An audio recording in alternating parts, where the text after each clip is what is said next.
north and never give it back. So that's a good pick. You get the corner. I got to go bold, right? I got to go bold for this. Yeah, she's got some nice long Welcome back to the Unbearable Sports Podcast. I'm your host, Brad Barron. Make sure to like and subscribe. It helps out the show tremendously if you're out there on YouTube. And also, if you want to listen to the show, download it, Unbearable Sports, everywhere that you get your podcast. Today, what we're going to be going through, it's been a week since I've released a show. Just some craziness with work, just trying to get things all arranged. So it's been a week. So I want to kind of just recap what we missed. So go over the Hard Knocks pieces and then also talk about training camp and what we missed about the great training camp. Now, Caleb Williams looks good, right? And we kind of said that. The first time we knew that it was like they said that it was bad. And we're saying it's just one practice. It's just one live event. There's going to be other ones and just give him time. So we're going to be breaking that down and some things that we need to consider later on. But like I said, like, subscribe, and it's good to be back. So let's get this show on the road, shall we? And let's start and talk about Hard Knocks. We have not discussed this yet. Hard Knocks. Bears are officially on Hard Knocks. If you're like me, this wasn't a complete shock because it made a lot of sense. It made sense because, first off, the Bears charter franchise, regardless of how good the Bears do, how bad the Bears are and have been, we're still Bears fans and we still watch them. And now we are exciting. People care about what's going on with the Bears because of what's going on with Caleb Williams. And it just made sense that the Bears were going to be on Hard Knocks because they were also one of the teams that HBO could force to be on Hard Knocks. So now this opens up the whole can of worms. Is this a distraction for our Chicago Bears? And for those watching, let me know down in the comments, are you concerned about the Bears being on Hard Knocks? Because I know that's kind of the main talking point. All right, this is a new team.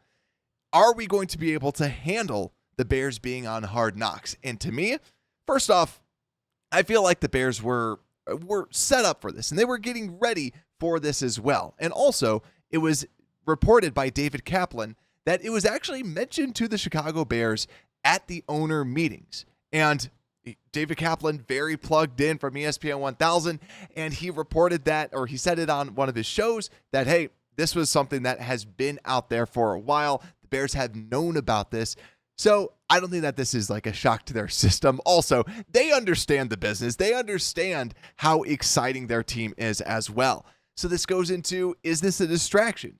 Should we be concerned? And to me, I'm not really that concerned for a couple reasons. One of them is the Bears have been doing that whole 1920 football drive that we all love to watch, and it's super enjoyable. So cameras have already been around this team more so than other teams. I don't know how many other teams do something like the 1920 football drive, but the Bears are used to this. Also keep in mind too, the Bears have to approve what HBO puts out there. So it's not like HBO all of a sudden shows the dark side of the Bears that the Bears don't want to see. They can still comb through it and say, yeah, don't show that. Yeah, show this. Yeah, make sure to show this because that's definitely awesome. They get their final stamp of approval on all of this. So that's where, for me, I feel good about this. I am not concerned by a Hard Knocks, really. And also, when you talk about the distraction, look at Caleb Williams. This is someone who has always had the spotlight on him. And he talked about it. It's like his brand. He has a brand. And now with this new age, the Gen Zers, I sound so old saying that, but it's like, the Gen Zers are coming up, which they are. This is what this generation and this group of individuals are used to. You build your own brand. You are in charge of yourself. And that's why it sounds like, and you hear the Bears players talk about it, they're excited about this. And yes, some were like, maybe we didn't want it. Maybe we don't want it. We don't absolutely love it. But a lot of them are seeing this as an opportunity to showcase the awesomeness that is going on in this Bears room. So to me, I like riding the hype wave. I like riding what the Bears are dishing out. And also, if people can see what is going on with the Chicago Bears, that's something for me to just be excited about and pumped up about. Maybe it convinces a free agent that he should come to the Bears, right?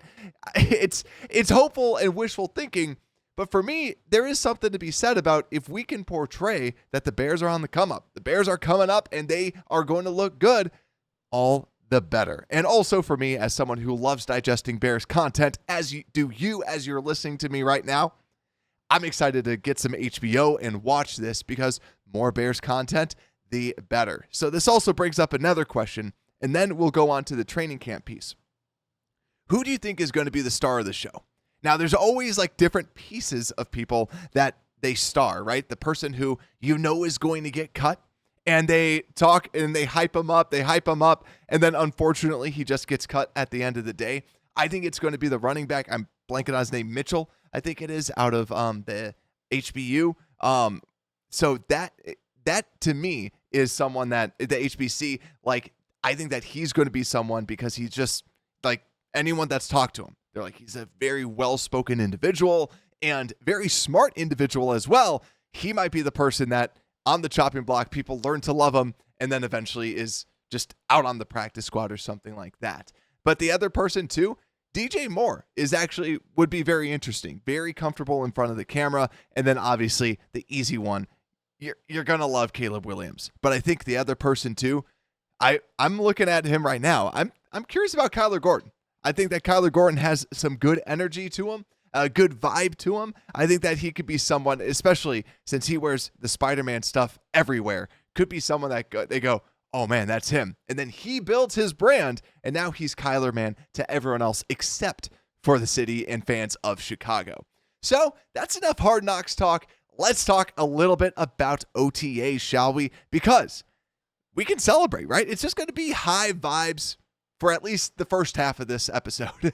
So the first half of this episode, Caleb Williams, as we mentioned before, bounces back in OTAs because the media was able to go there. So we were able to listen to a lot of what was happening and going on at Bears OTAs. And Brad Biggs reported Caleb Williams moved the offense into field goal range during a 2-minute drill, threaded a nice throw along the sideline to DJ Moore, made some consistent touch throws throughout practice. Also, as reported by Adam Johns, Caleb Williams went 13 of 15 in 7-on-7s versus the first team defense. That's excellent.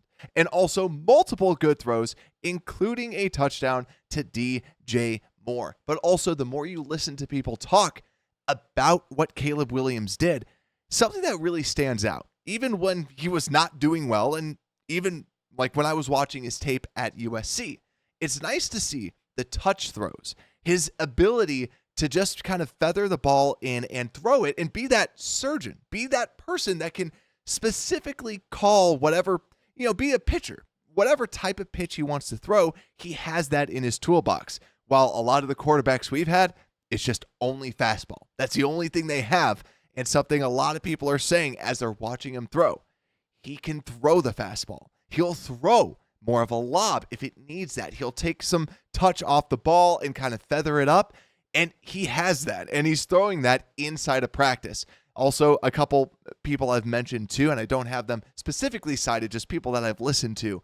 They were discussing also that he's throwing it more with anticipation with none other than Rome Odunze. Anticipation, something we have been anticipating for quite some time, been wanting for quite some time. And it's great to hear that Caleb Williams is doing that more with just with his overall throws and just overall. Everyone was saying you could tell he understands the offense more. And this is why, like we said, with that first practice, don't overreact, right? He's going against 7-on-7s against some of the best in the NFL.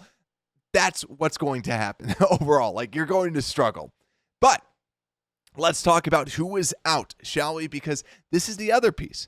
Even though he went 13 of 15, Caleb Williams threw the ball very well, got it to his wide receivers.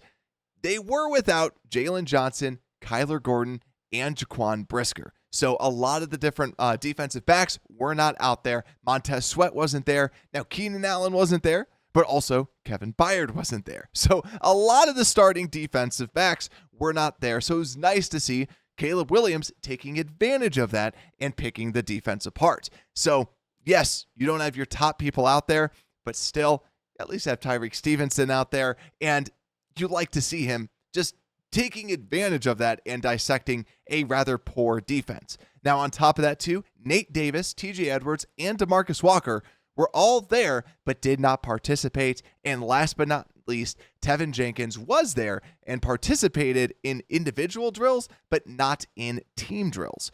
Also, Rome Odunze, like we said, was a full go. A lot of people were saying, that guy's good. And now, yet again, he's not this insanely quick beast, but he's someone that has phenomenal hands and going to be a great possession player for Caleb Williams. So, a good handful of people out. But what I really wanted to highlight was what we were talking about with people that did not participate. Tevin Jenkins did not participate, like we said, in team drills. So, was kind of sidelined, was still participating, kind of raises a little bit of a red flag, but also Matt Eberflus did talk about that, hey, if anyone has any sort of soreness, they're taking everything just very crucial, very intense. Okay, if you are sore, you are not playing. If you have something that could potentially turn into something else, you will not be playing, you will not be participating. But this does bring up a question, at least, about the guard depth. Because Nate Davis was there, but wasn't participating. I would rather not have him there than there and not participating, because it just brings up more of the questions. And it brings up the questions about kind of the guard position. Because when you look at the depth, right, Pryor is a potential guard backup, but then also Jatiri Carter. Like we said, Jatiri Carter, Alex Bars, same person in the sense of the level of play that you're getting. I don't think Jatiri Carter is going to take a giant step. I'm pretty sure what we see with him is what we get, which is just a solid backup guard. It's not like he's absolutely terrible as backup guard, but you don't want him starting consistently if Nate Davis isn't going to be out there fully or Tevin Jenkins isn't going to be out there fully. Now, this brings up the guard depth, and the reason why I also want to bring it up is because of the big position battle at the center position. Because we have this guy up here, Ryan Bates, who was the backup guard for the Buffalo Bills. And he played well as a backup guard. The best part about him is his versatility as a backup. But now what we know that the Bears are doing is the Bears are going to have, as we expected, a position battle at the center position. And they did talk about that publicly, saying, yes, we are switching out Coleman Shelton and Ryan Bates, and they are going to be competing. So that is obviously something that we're going to be watching and monitoring. But part of me really wants to see Coleman Shelton win. You have a veteran that understands the system. And I think that, to me, what's most important is someone who understands the system, understands where people need to be, because playing center is much more complicated. No offense to guards out there, but it is much more complicated than the guard position. Guard, you essentially do your job. Center, you have to understand where everyone else is. And that's why I want more of the veteran who's been out there. And especially going back to the whole guard depth dilemma. If Tevin Jenkins goes down, which unfortunately he does go down. Also, same thing with Nate Davis. If he's a little bit spotty, I like the idea of Ryan Bates being that rotational backup that gives you a much bigger upside than a Jatiri Carter. So that's what I'm kind of hoping everything kind of evens out with. Unless Ryan Poles' absolute love for Ryan Bates is actually because he's the second coming of Olin Kreutz. If that were to happen, first off, we'd be partying down the streets. But secondly, I just don't really think that's going to happen. So that's why, to me, I really hope Shelton instead kind of takes that center spot, and then you have that depth with Ryan Bates, because I would hate for Ryan Bates to essentially be the starter for them to just say, yeah, we need you as a backup guard. We need you to now start for guard because our right guard's down, our left guard's down, or something like that. So that's just kind of my overall take. And now, last but not least, I actually don't have a little slide for this one, but the punter. A lot of people were talking about the punter, Torrey Taylor. A lot of people say this guy just booms it. He hits it straight up into the air. He's got an absolute boom of a leg. And for anyone that's been out there to training camp, Chicago Bears training camp, it is, you see a lot of the punter. So to me, I'm really excited about this, because sometimes when you get there, on the far side, you see them actually doing drills, actually playing. And then on the close side, we just see the punter. That will be something very fun for us to watch, at least, is the punter booming some punts, because people are saying it looks good. It's fun to watch. So yeah, 4th round pick on a punter, but the hype of the leg is in fact true. I'm looking through. I don't really think that there's really anything else for us to cover so far. But like I said, make sure to like and subscribe. As I'm getting onboarded onto my job, we're going to see more episodes coming out. So don't worry. We'll kind of get back to our normal situation sooner rather than later. So thank you guys so much for sticking around. Like, subscribe. Also, go and download the podcast at Unbearable Sports everywhere that you get your podcast. And with that, Unbearable Sports Podcast, we are out.